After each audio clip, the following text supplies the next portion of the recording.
Hello everyone, I hope you all are doing good. আমি Shakib from IELTS Advisory. আজকের লেসনে আমরা IELTS writing task 1 এর bar graph সম্পর্কে essential tips and techniques সম্পর্কে জানবো।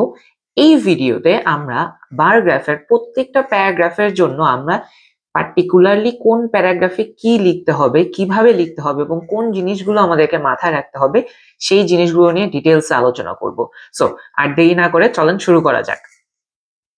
সো বার চার্টের ক্ষেত্রে আমাদের যে জিনিসগুলো শুরুতেই মাথায় রাখতে হবে, সেই ক্ষেত্রে আমাদেরকে মাথায় রাখতে হবে চারটা প্যারাগ্রাফ আমার থাকবে, একটা ইন্ট্রোডাকশন, একটা ওভারভিউ এবং দুটো body paragraph. So introduction, overview এবং বডি প্যারাগ্রাফ, এবং আজকে আমরা এই পার্টিকুলার বার গ্রাফটা নিয়ে কাজ করব। সো ইন্ট্রোডাকশনের শুরুতে আমাদের কি কাজ করতে হয়? ইন্ট্রোডাকশনের ক্ষেত্রে শুধুমাত্র আমাদের প্যারাফ্রেজ করলেই হবে না, এর সাথে আমাদের এক্সট্রা কিছু এলিমেন্ট অ্যাড করতে হবে। কোন এলিমেন্ট গুলো আমরা অ্যাড করব?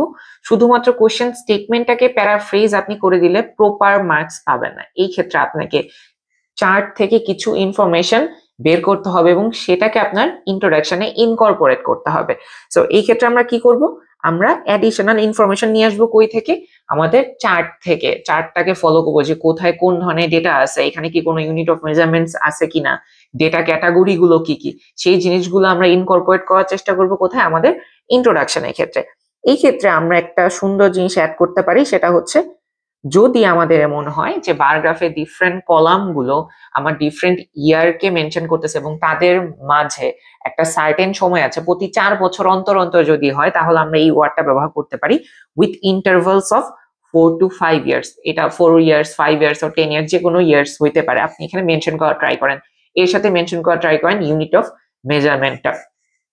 ওকে, সো আমরা যদি এই পার্টিকুলার পিকচারটা দেখি, সো এই চার্টের ক্ষেত্রে আমাদের কোশ্চেন স্টেটমেন্টটা হচ্ছে এটা: the bar graph shows oil production capacity for several Gulf countries between 1990 and 2010. ওকে, ঠিক আছে, এখানে আমরা পেলাম। সো এখানে আমরা কিভাবে আমাদের গ্রাফের ইনফোকে অ্যাড করব সেই জিনিসটা এখানে আমাদের দেখতে হবে। সো এখানে বলা হয়েছে সেভারাল গালফ কান্ট্রিজ। সো এখান থেকে আমরা পাচ্ছি কি ইউএই, সৌদি আরাবিয়া, কাতার, কুয়েত, ইরাক, ইরান। সো এই কান্ট্রিগুলোর নামকে আমরা চার্ট থেকে নিয়ে আমাদের ইন্ট্রোডাকশনের মধ্যে ইনকর্পোরেট করার চেষ্টা করব। এর সাথে আমাদের চারটা ডিফারেন্ট ইয়ারের কথা বলা হয়েছে: 1990, 2000, 2005 and 2010। এখানে কিন্তু আমরা ইন্টারভাল ইউজ করতে পারছি না, কারণ কি এখানে একটা দুটো বছরের মধ্যে 10 বছরের গ্যাপ আছে, বাকি দুটো বছরের মধ্যে 5 বছরের গ্যাপ আছে। সো ইন্টারভালের ব্যাপারটা এখানে দিলে একটু সমস্যা হয়ে যাবে। সো এটা আমরা এখানে স্কিপ করব। সো আমরা দেখি ইন্ট্রোডাকশনটা আমরা কিভাবে লিখতে পারি। সো ডিরেক্টলি দ্য গ্রাফের পরিবর্তে আমরা নিয়ে এসেছি the bar chart name. Show ওয়ার্ডটাকে আমরা ডিফারেন্ট ওয়েতে চেঞ্জ করতে পারি, illustrate, depict, portray, provides information about, এই টাইপের ওয়ার্ড গুলো দিয়ে। সো আমরা এখানে ব্যবহার করেছি provides an estimate of. Estimate, কারণ কি এখানে আমাদের এস্টিমেশনের কথা বলা হয়েছে। ক্যাপাসিটি, ক্যাপাসিটি বলতে বোঝায় যে 100% অ্যাকুরেট হবে এরকম কোনো কিছু না, এস্টিমেশন। সো এখানে আমরা ব্যবহার করেছি কি provides an estimate of oil production. So দেখেন অয়েল প্রোডাকশন, এই প্রোডাকশন ওয়ার্ডটাকে আমরা চেঞ্জ কেন করলাম না? কারণ এই ওয়ার্ডটার স্পেসিফিক মিনিং আমাদের দরকার, প্রোডাকশনের স্পেসিফিক মিনিংটা আমাদের প্রয়োজন, এই জন্য আমরা এই ওয়ার্ডটাকে কোনো ধরনের চেঞ্জ করিনি। Capacity in 6 Gulf Nations, Nations এর পরে আমি 6টা দেশের নাম দিয়ে দিলাম। আমরা ট্রাই করব যে ক্যাটাগরিজ গুলো আছে সেগুলোর নাম দিয়ে দিতে, বাট এই ক্ষেত্রে আমরা ফলো করবো যে আমরা ক্যাটাগরির নেম গুলো লেখার জন্য যেন অনেক বেশি জায়গা না প্রয়োজন হয়। এই ক্ষেত্রে খেয়াল করবো যে 5টা থেকে 6টা যদি আমাদের গ্রুপ হয়ে থাকে, সেই গ্রুপগুলোকে আমরা লিখে দিতে পারি। আদারওয়াইজ আমরা লিখবো না, আমরা বলে দিব কয়টা গ্রুপ আছে। এখানে আমরা মেনশন করে দিচ্ছি কয়টি দেশ আছে। Over 4 years, 1990, 2000, 2005 and 2010। এইখানে ইয়ারটা মেনশন করে দেওয়ার কারণ হচ্ছে প্রত্যেকটা ইয়ারের মাঝে গ্যাপ সেম না। এইখানে 1990 থেকে 2000 এর গ্যাপ হচ্ছে 10, বাট 2005 and 2010 এর গ্যাপ হচ্ছে 5 বছর। সো যেহেতু গ্যাপটা সিমিলার না, এই জন্য আমরা স্পেসিফিক ভাবে মেনশন করে দিলাম কোন কোন ইয়ারের কথা এখানে বলা হয়েছে। এর সাথে the figures are measured in millions of barrels per day. এখানেও দেখেন আমরা চার্ট থেকে ইনফরমেশন নিয়ে ইনকর্পোরেট করেছি। এটা কোথায় পেলাম? আমাদের এখানে লিখে দেওয়া আছে millions of barrels per day. এই জিনিসটা আমাদেরকে ফলো করতে হবে যে আমরা কতটুকু ইনফরমেশন এখানে অ্যাড করতে পারি। সো এখানে আমরা কি করলাম? আমরা প্যারাফ্রেজ করলাম, এর সাথে সাথে চার্ট থেকে আমরা যতটুকু ইনফরমেশন পারি এখানে ইনকর্পোরেট করার চেষ্টা করেছি, যাতে আমাদের ইন্ট্রোডাকশনে ম্যাক্সিমাম ইনফরমেশন পাওয়া যায় ওই গ্রাফটা সম্পর্কে। গ্রাফটাকে ইন্ট্রোডিউস করার জন্য আমাদের সব থেকে ভালো আইডিয়া হচ্ছে কি, চার্ট থেকে কোনো কিছু যদি বের করা যায় সেটাকে ইনকর্পোরেট করা। ওকে, ঠিক আছে। সো এরপরে আসে আমাদের ওভারভিউ।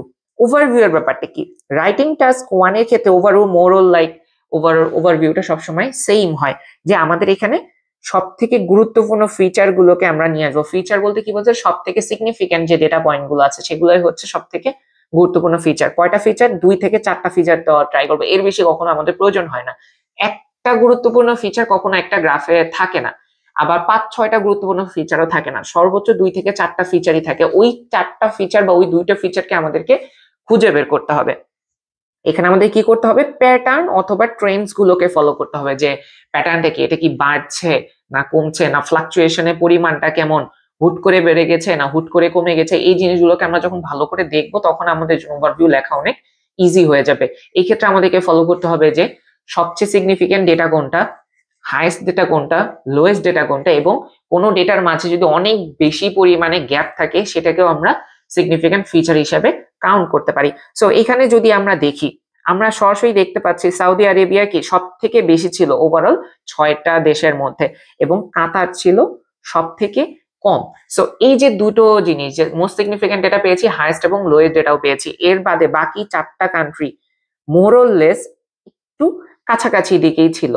তারা খুব বেশি যে ছিল তাও না, তারা মোটামুটি 4 মিলিয়ন ব্যারেলস পার ডে এর আশেপাশেই নর্মালি ছিল, তাদের স্টেবল একটা সিচুয়েশন ছিল। সো আমরা এটাকে যদি ওভারভিউতে লিখতে চাই তাহলে আমরা লিখতে পারি overall.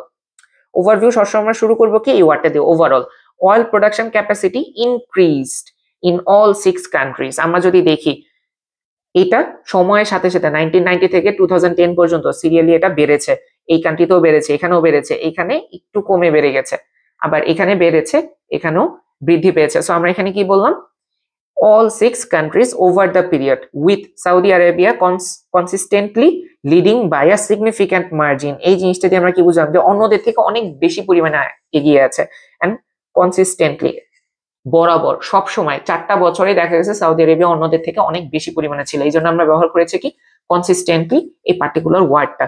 while most nations exhibited দেখিয়েছে, শো করা gradual growth, Qatar remain the least productive. Least productive বলতে সবার থেকে কম অয়েল তারা প্রডিউস করতে পেরেছে throughout the timeline. এই পুরো টাইম লাইনের মধ্যে কাতার সব থেকে কম টাইম ছিল। তো দেখেন আমার মেইন ফিচার গুলো দিয়েছি, 3টা ফিচার দিছি। তাদের গ্র্যাজুয়াল ট্রেন্ডটা কি ছিল, তারা বৃদ্ধি পেয়েছে।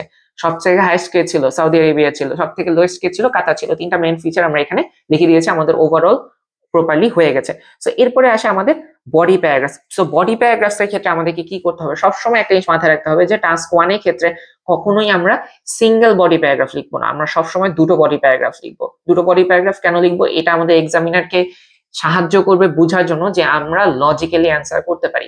সো এটার সাথে লজিকে কি সম্পর্ক, আমরা দুটো বডি প্যারাগ্রাফে দুটো সার্টেন গ্রুপের কথা বলবো। এখন এই গ্রুপটা আমরা কিভাবে বানাতে পারি, আমরা গ্রুপটাকে দেখবো, আমরা পুরো পিকচারটা বা আমাদের যে ডেটার যে চার্ট দিয়ে দেওয়া আছে সেটা দেখে আমরা দুটো গ্রুপ বানানোর চেষ্টা করব, যে আমার প্রথম গ্রুপে আমি এই ক্যাটাগরি নিয়ে লিখবো, পরের গ্রুপে আমি বাকি সব ক্যাটাগরি নিয়ে লিখবো।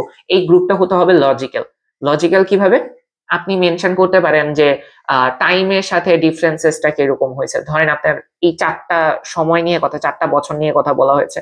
সো আপনি এখানে 1990 2000 নিয়ে একটা গ্রুপ বানাতে পারেন, 2005 and 2010 নিয়ে একটা গ্রুপ বানাতে পারেন, এটা একটা লজিক। আবার এটাও করতে পারেন হাইয়েস্ট এন্ড লোয়েস্ট কে ছিল, সৌদি আরেবিয়া এবং কাতারকে নিয়ে একটা প্যারাগ্রাফ বানান, বাকি 4টা কান্ট্রি নিয়ে আরেকটা প্যারাগ্রাফ বানান, লজিক্যাল। সো এই যে দেখেন লজিকটা ডিফারেন্ট মানুষের ক্ষেত্রে ডিফারেন্ট রকম হইতে পারে গ্রুপিংটা। সো বাট আপনাকে মাথায় রাখতে হবে যে আপনি যে গ্রুপিংটা করছেন সেটা লজিক্যালি অ্যাকুরেট কিনা, লজিক্যালি সব থেকে ভালো লজিক কিনা ওইটা।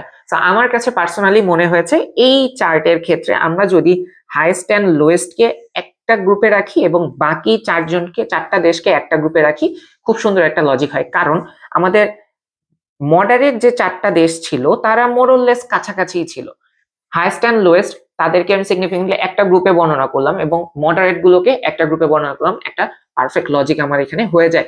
এখানে মাথায় রাখতে হবে যে লজিক যে আমার এটাই অ্যাকুরেট 100%, এটার বাদে কোনো লজিক নাই বা এটার বাদে কোনো গ্রুপিং করা যাবে না, এটা না। আপনি যে কোনো ধরনের গ্রুপিং করতে পারেন, জাস্ট মাথায় রাখতে হবে যে আমি যে লজিক হিসাব করে গ্রুপটা করছি সে লজিকটা যেন স্ট্রং হয়। ওকে, সো আমরা বডি প্যারাগ্রাফ শুরু করি। ইন 1990, সো এখানে আপনি একটা ফ্রেজ অ্যাড করতে পারেন to begin with, right? In 1990 Saudi Arabia's production stood at approximately, এই যে ওয়ার্ড অফ অ্যাপ্রক্সিমেশন, এই জিনিসগুলো খুব গুরুত্বপূর্ণ, কারণ বার চার্টের ক্ষেত্রে স্পেসিফিক ভাবে সবসময় যে রাউন্ড ফিগার হবে তা না, অনেক সময় কাউন্ট করতে আমাদের সমস্যা, আমরা প্রায় ওয়ার্ডটাতে নিয়ে আসি। এই জিনিসগুলো আমরা ফলো করব, যে আমাদের লেখার ক্ষেত্রে সবসময় মাথায় রাখতে হবে যে আমাদের অ্যাপ্রক্সিমেশনটাকে যেন আমরা প্রপারলি খেয়াল করি। So in 1990, Saudi Arabia's production stood at approximately 8 million barrels per day. তো আমরা এখানে কি দেখলাম, 8 মিলিয়নের একটু উপরে ছিল।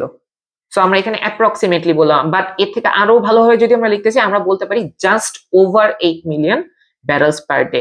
জাস্ট ওভার বলতে 8 মিলিয়নের থেকে হালকা একটু বেশি, বা আমরা এখানে ডিরেক্টলি ওয়ার্ড অ্যাপ্রক্সিমেশনের ওয়ার্ডটা লিখতে পারি, দ্যাট ইজ অ্যাপ্রক্সিমেটলি।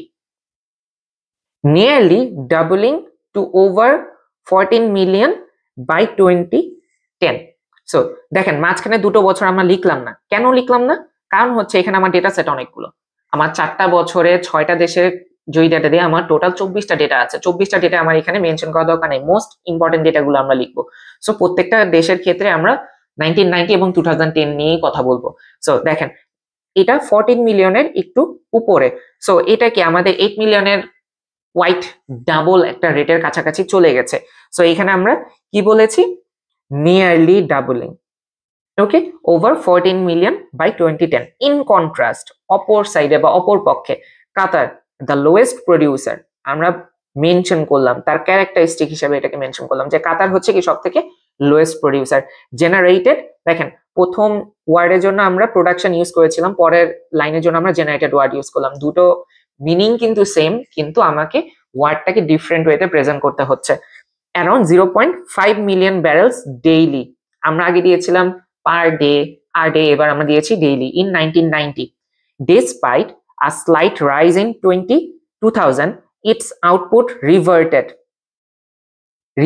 বলতে আবার ফেরত যাওয়া to the initial level by 2005 and remained unchanged through 2010।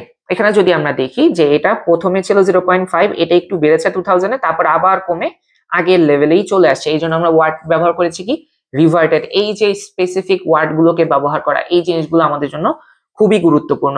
এরপরে এখন আমরা যেহেতু প্রথম গ্রুপিং এর ক্ষেত্রে হাইয়েস্ট এবং লোয়েস্ট কে বলে ফেলেছি, পরের গ্রুপিং এ আমরা শুধুমাত্র মডারেট যে লেভেলে 4টা দেশ ছিল তাদেরকে নিয়ে একটা প্যারাগ্রাফ বললে আমাদের লেখা কমপ্লিট হয়ে যাবে।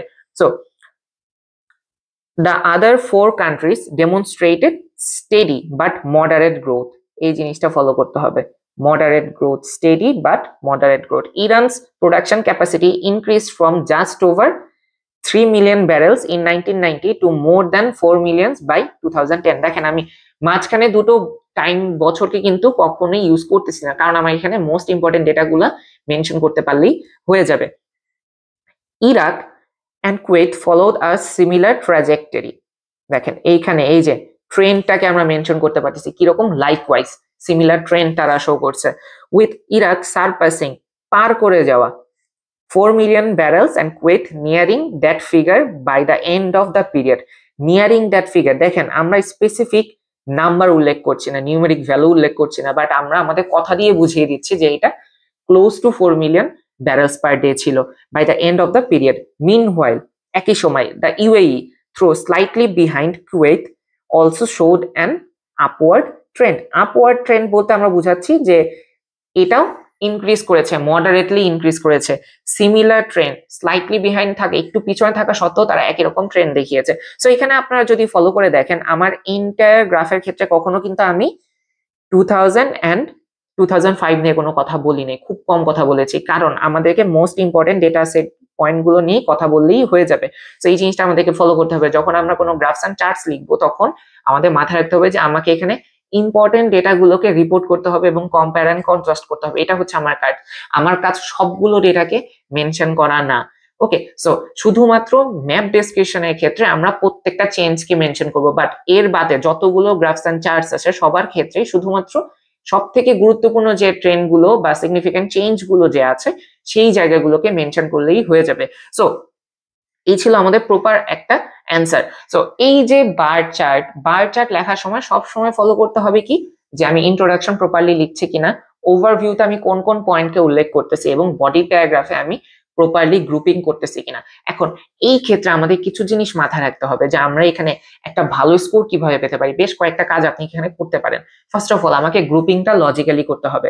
নেক্সট, আমি সিমিলার যে ওয়ার্ডগুলো বারবার রিপিট হচ্ছে এই ওয়ার্ডগুলোর সিনোনিমাস ওয়ার্ড ব্যবহার করার চেষ্টা করব।